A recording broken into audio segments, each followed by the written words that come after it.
Hello everyone. In this video, I will show you how to activate Starlink Mini.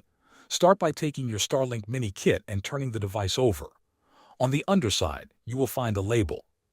This label contains your Starlink identifier, also known as the kit serial number. If you cannot find it on the device, check the box it came in.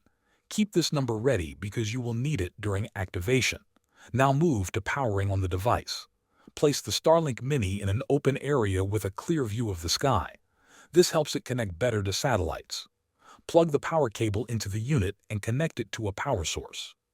Next, take your phone and download the Starlink app if you do not already have it. Open the app and look for the option that says Activate New Starlink. Tap on it and follow the instructions shown on your screen. If you prefer using a browser, you can also activate through the website.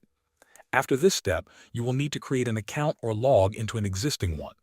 Then choose your service plan. Many users select a plan like Roam depending on their needs.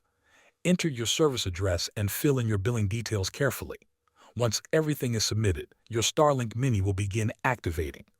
Wait a few minutes for it to connect to the network. Your setup is now complete and ready to use. Thanks for watching.